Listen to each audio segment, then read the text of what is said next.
the likes of Jordan Kwan, kind of Chikara, these wedding photographers in Samoa, you see their stuff being posted online, and it's really eye catching. These are intimate moments. That's why I said in the beginning, I'm not really into these journalism, because it has their own feeling, but then there's a different feeling that comes from intimate weddings, and you see people tying the knot, and and all their families are there. Yeah. But yeah, I knew that I wanted to do wedding photography from the start, like when I saw all these other. But then anyone can be a wedding photographer, but you have to find your style of shooting to be different from all of these people. And yeah, I try to, how do I explain it? So people think that, especially I've had weddings that people go, oh, why is it so expensive? You're only shooting for like 8 hours. I was like, well, I'm not just shooting for 8 hours. Like 8 hours is probably 20% of what you're paying for. You're paying for 2-3 weeks down the line, which and I work a 9 to 5 job, and I have to go home after work and sit on my laptop and edit all these photos. And it's not just editing; you're finding the right photos to give them, and that gives emotions and all that. Like there's a lot of things that come into play, which people don't know, especially your customers that come in. So it's my job, or any photographer's job, to explain it to them so they can sit well and just go, oh, okay, that's why. Because they're spending money, it's hard-earned money. And you just don't want them to think, they'll be like, oh, he only shot for 8 hours and he's charging 3,000, 4,000.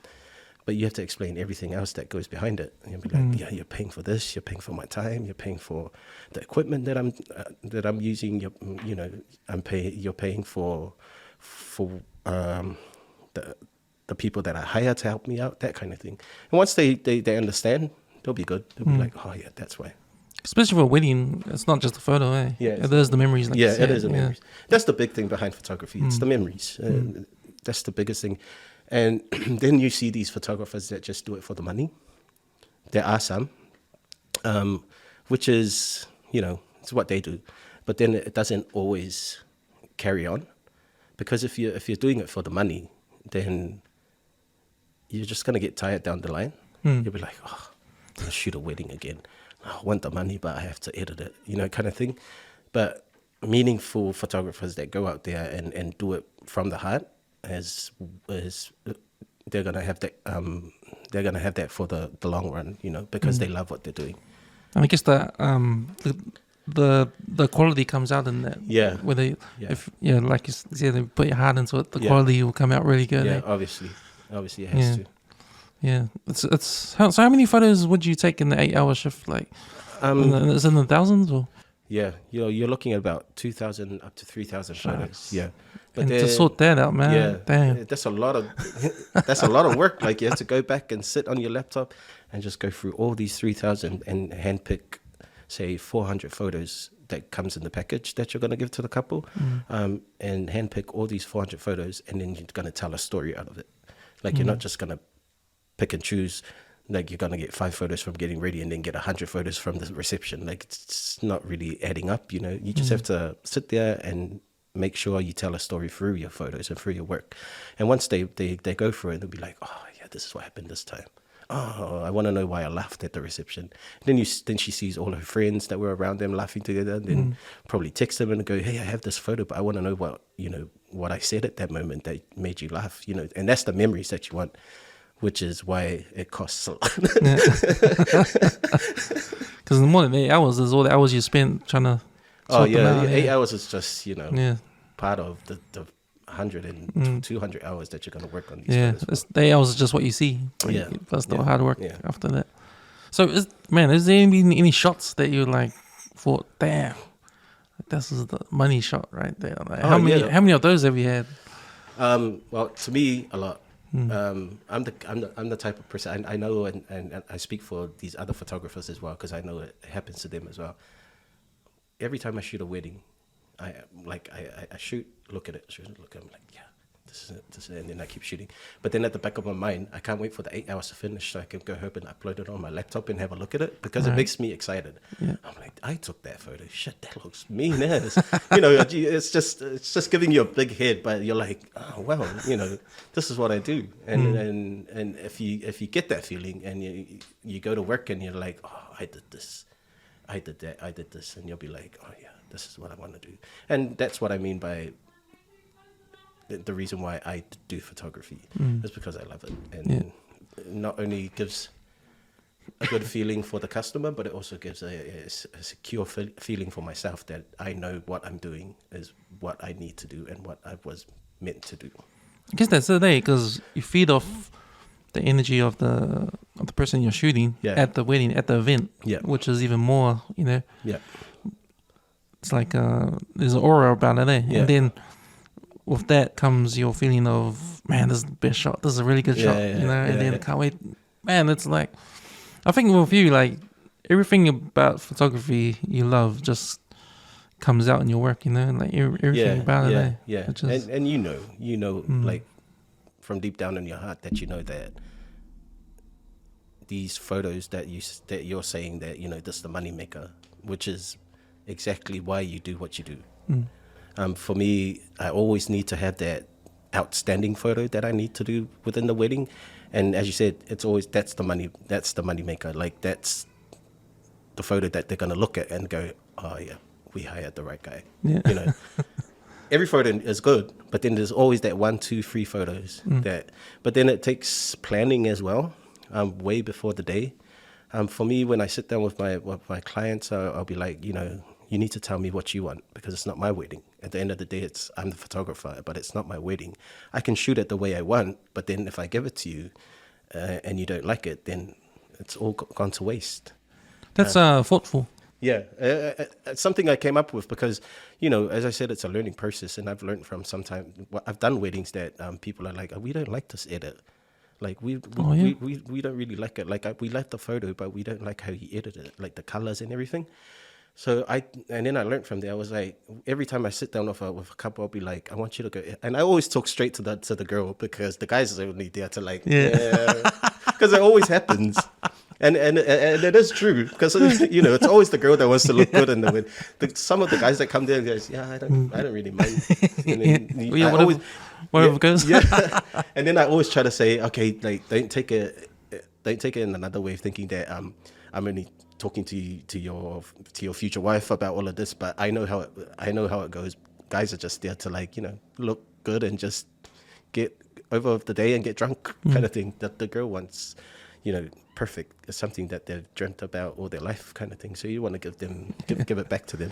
But straight to the girl. Yeah, I'll be like, after our meeting, I want you to go on Instagram. I want you to go on Pinterest. I want you to go on Facebook. Go on my page, even if it's not my photos, just screenshot what is eye-catching to you and just forward it to me. So when it gets to the day, I know what she likes or the couple likes in general. So I work towards that. And I'll be like, oh, they like long shots. They like far-away shots.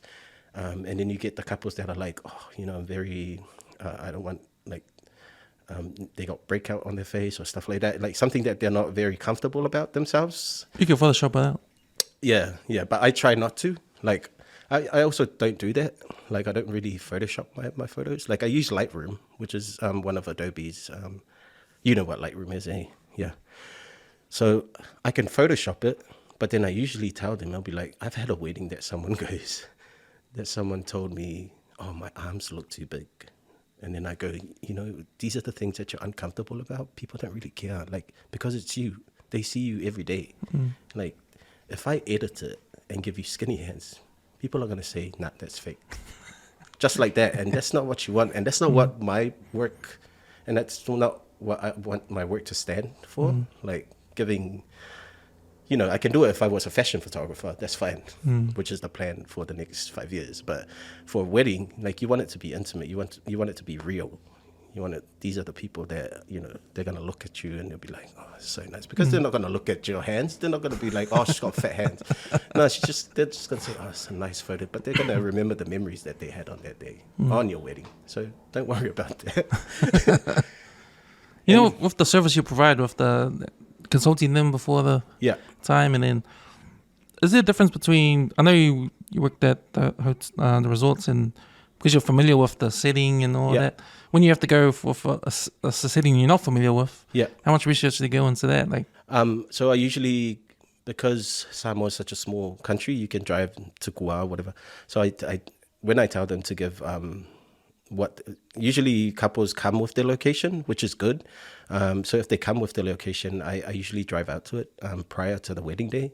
Like even on that week, I just go and just look for spots, and I'll be like, because they can give you a location, but it doesn't have a specific spot to actually take good photos. Like it'll look good, like from a long angle, but taking actual photos like in this little square that we're trying to do, it's not going to work. So you try and I try and drive out and just, have a scope around and see, okay, we're going to do this here, we're going to do this here, we're going to do this here. And the good thing about that is that you're preparing prior to the day, because the biggest problem with wedding photography is time. It's always time. Like they're paying for 8 hours, but then you have weddings that start an hour late, but you've already been there for an hour, like when they paid you for. So by the time it gets to reception, they've already lost that hour. And then, they're paying me, they've already paid that 8 hours, and I'll be like, oh, I'm going to leave. But then you have people that are on a budget and then can't afford you to stay again for another hour. But then I'm probably really lenient. It's just a Samoan that comes out of you. Like you leave the business behind, and they'll be like, it's just 1 hour. Just stay back for 30 minutes or something, And that's the whole idea that I came with from Samoa to New Zealand. I didn't want to focus so much on the Palangis or the Europeans or any other ethnicity.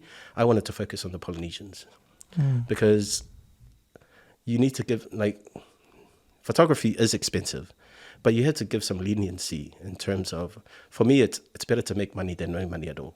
Like, if you're going to ask me to give my 8-hour package and then I give you, and then they're like, oh, it's too expensive, I'm not going to go, okay, bye.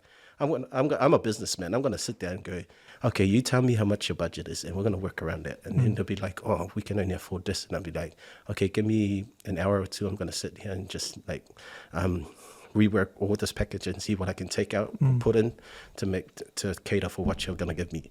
And then, it gives them confidence in your business, and they'll be like, oh, he's lenient. He was lenient enough. He was good enough to ask back and say, oh, and work towards what they're offering. And then, make money or no money at all. Because if you're going to say goodbye, that's $1,000 gone just like that. But then you also tell them, they'll be like, even though I'm being lenient with you, the quality that I'm going to give you is still not matching the money that you're giving me. But then it's also you as a Pacific Islander, because we all have that connection, right? It's you as a Samoan from a Samoan to a Samoan, I'm working towards what you want, because I want your day to be as magical as you want it to be. And then, let's sign the contract.